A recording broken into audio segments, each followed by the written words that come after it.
अभी आते हैं आपके इम्पोर्टेंट टॉपिक्स पे, है ना। तो इसके लिए I know everyone was waiting. तो अगर इसका नोट्स चाहिए तो कुछ अच्छा कमेंट भी कर देना वीडियो में, है ना। ओके। सो क्या क्या इंपॉर्टेंट टॉपिक्स हैं देख लेते हैं। देखो, यहाँ पे मैंने बहुत सारे टॉपिक्स यहाँ पे मेंशन किए हुए हैं, है ना। बट इसमें भी अगर किसी ने कुछ भी नहीं किया हो, मान लो, है ना, अभी बस उसको उसके पास टाइम भी नहीं है कि सब कुछ कर सके, तो इम्पॉर्टेंट में से भी जो मोस्ट मोस्ट इम्पॉर्टेंट टॉपिक है वो भी मैं मार्क करते हुए चलूंगी। तो यूनिट 1 से अगर आप देखोगे तो भाई ये तो अच्छा ठीक है, छोटा मोटा टॉपिक है कि गुड फ्यूल का क्या क्या कैरेक्टरिस्टिक्स है। कैलोरीफिक वैल्यूज एचसीवी जीसीबी ये कर लेना। इसके बाद बॉम्ब्स एंड बॉयज, ठीक है, इन दोनों में से भी जो हमारा बॉम्ब्स है वो ज़्यादा इंपॉर्टेंट है। दोनों ही वैसे करना चाहिए, कोई भी आ सकता है, पर बॉम्ब्स वाला ज़्यादा इंपॉर्टेंट है ना। इसके बाद एटलीस्ट अगर आपके पास इतना भी टाइम नहीं है कि डेरिवेशन कर पाओ तो न्यूमेरिकल तो देख के जाना, है ना। न्यूमेरिकल तो एटलीस्ट देख के जाना, बहुत ही ईजी न्यूमेरिकल होता है ना। एटलीस्ट वो कर लेना। Also derivation is also very easy. उसके बाद आपका क्रैकिंग, क्रैकिंग इज इम्पॉर्टेंट, है ना। ये वाला पार्ट इम्पॉर्टेंट है। कैटेलिटिक क्रैकिंग, थर्मल क्रैकिंग, है ना, कौन सा अच्छा है, एडवांटेजेस वगैरह। उसके बाद आपका फिक्स्ड बेड, मूविंग बेड, है ना, ये भी इंपॉर्टेंट है। कैटेलिटिक जो आपका क्रैकिंग है उसके टाइप्स। फिर थर्मल क्रैकिंग में भी इंपॉर्टेंट है ना। पूरा क्रैकिंग का पूरा पार्ट ही आपको पढ़ना है। इसके बाद ये जैसे थर्मल क्रैकिंग का ही हो गया, लिक्विड फेज, वेपर फेज, इनके बीच का डिफरेंस पूछा जाता है। इसके बाद आपका नॉकिंग हो गया, ठीक है, नॉकिंग आपको पढ़ना है। कंबशन न्यूमेरिकल्स इंपॉर्टेंट है ना। इससे एक क्वेश्चन आप डेफिनेटली एक्सपेक्ट कर सकते हो, ज्यादा मार्क का ही आएगा। इसका 3 टाइप का न्यूमेरिकल होता है ना। एंड उसके बाद आपका कार्बोनाइजेशन, ऑटो हुफमैन मेथड, ये भी लॉन्ग आंसर में यू कैन डेफिनेटली एक्सपेक्ट, है ना। फिर solid, liquid and gaseous fuels, इनके कुछ मेरिट्स डीमेरिट्स देख लेना, एक दो बार पूछे गए हैं।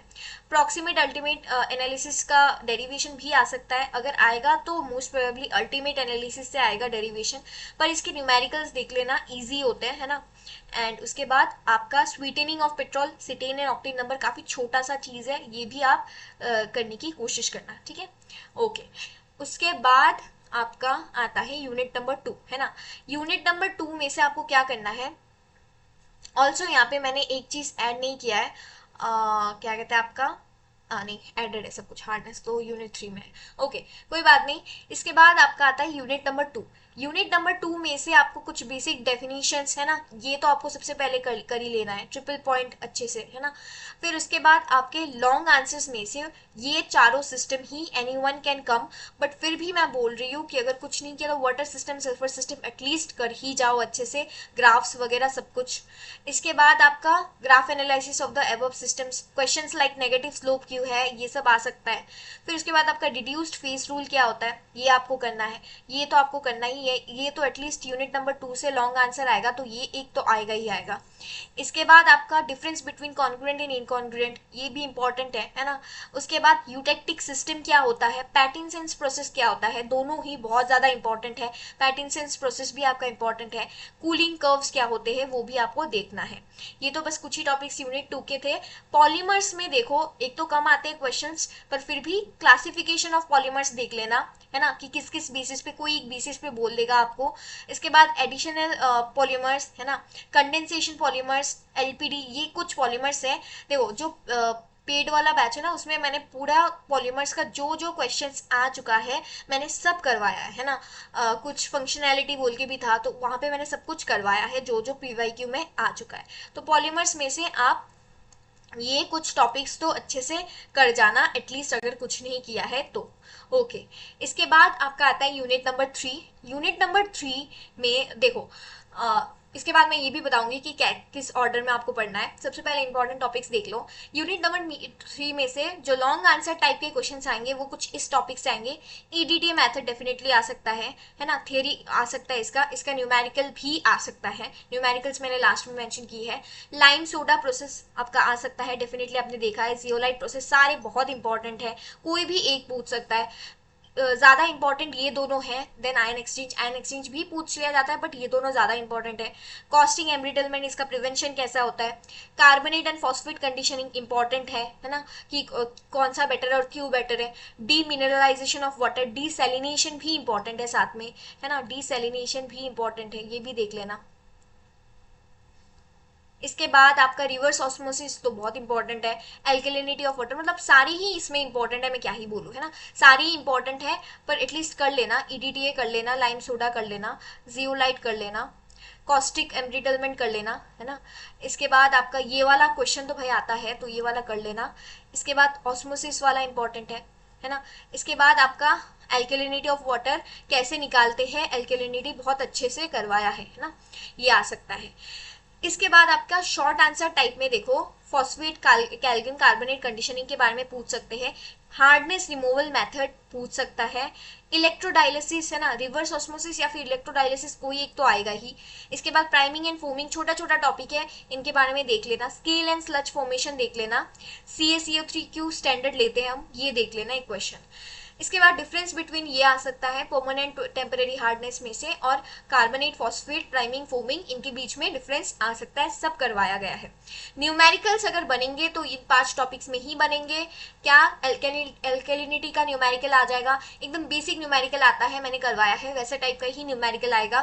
ईडीटीए न्यूमेरिकल आ सकता है डेफिनेटली, ईडीटी आप एकदम एक्सपेक्ट कर सकते हो, एल्केलिनिटी भी, ये दोनों इंपॉर्टेंट है। हार्डनेस का न्यूमेरिकल आ सकता है टेम्परेरी परमानेंट निकालने के लिए, बहुत धीरे धीरे ये हमने किया था। इसके बाद amount of lime soda numerical, ये भी आ सकता है, ये पूछा भी गया है ना। ओके, इसके बाद आपका आता है यूनिट नंबर 4। यूनिट नंबर 4 में क्या क्या है देखो, मैकेनिज्म ऑफ रस्ट फॉर्मेशन, ये एक बार देख लेना। इसके बाद इससे ये तो इम्पोर्टेंट है ही, इम्पोर्टेंट है आपका, हाँ, कुछ कोरोशन के टाइप्स, ये एटलीस्ट देख लेना, शॉर्ट नोट आ सकता है।